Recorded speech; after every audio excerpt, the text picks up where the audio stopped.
දැන් අපිට ප්‍රශ්නයක් එනවා. කොහොමද මෙච්චරක් මිනිස්සු ඉපදී තිබිලා කොහොමද මේ ග්‍රේඩ් එකට ආවේ? දැන් අර ඔයා දකින්න ඇති ඔය අපේ වීඩියෝස් එහෙම දානකොට සමහර මේ මහත්මයාලා එහෙම කමෙන්ට් කරලා දෙනවා අපේ ආච්චිට ළමයි 18ක් හිටියා. වයස අවුරුදු 90ක් ඉඳලා මලේ. ඇයි අපේ ගෑනුන්ට තමයි දැන් බැරි? හරි? මුංගේ ඔලු කුරුවල් වෙලා. එහෙම කීකේ බැන්නක් දාලා තිබ්බා. අපේ ආච්චිට ළමයි 12ක් හිටියා. හරි? එතකොට සෞදි අරාබියේ ගෑනු අයට මේක අදාළ නැද්ද? අරාබි ගෑනු අය ගොඩක් ළමයි හදනවනේ. ඔහොම දාලා තිබ්බා. එන්න කතාව කියලා දෙන්න. ලෝකේ සමහර රටවල් කාර්මික විප්ලවය වුණා කියන එක දන්නවද ඔයා? ඒතර සමහර රටවල් වලට මේ කාර්මික විප්ලවයේ බලපෑම් ආවා කියලා දන්නවද දේශ ගවේෂණය හරහා? හරි. මේවත් ඒවට හේතු තමයි මේ කාලෙත් එක්ක මේ කාර්මික විප්ලවයෙන් පස්සේ පසුගාමී කාලවල වලදී හොඳට අහන් ඉන්න. කාලෙත් එක්ක මිනිස්සු එක පවුලක ගොඩාක් ළමයි හැදෙන්න පටන් ගත්තාම මිනිස්සුන්ට තේරෙන්න ගත්තා දරා ගන්න බෑ.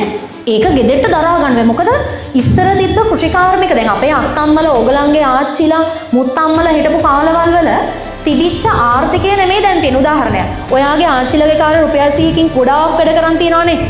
සියලගේ පඩියවත් රුපියල් 100ක් තිබිලා නැහැ නේද? හැබැයි දැන් රුපියල් 100කින් බස් එකේ එන්න පුළුවන්ද? ඈ? එන්නයි රුපියල් 100 මදි නේද?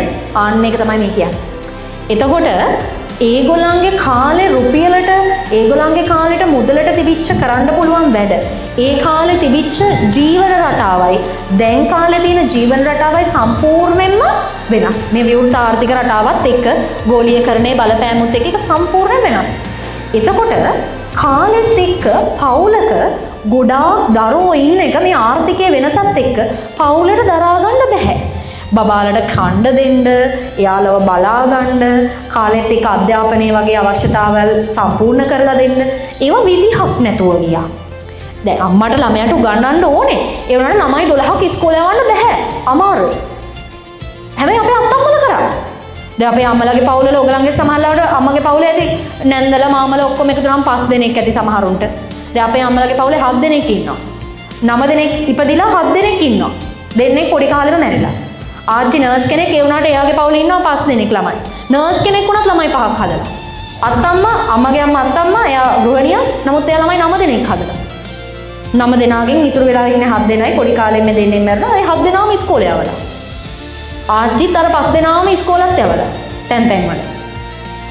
වැඩ කරා තරමක හෝ රැකියාවක නිරතුණත් ඒ කාලේ හැදුවා. ඇයි? ඒ කාලේ ආර්ථිකෙත් එක්ක ඒක මැනේජ් කරගන්න පුළුවන්.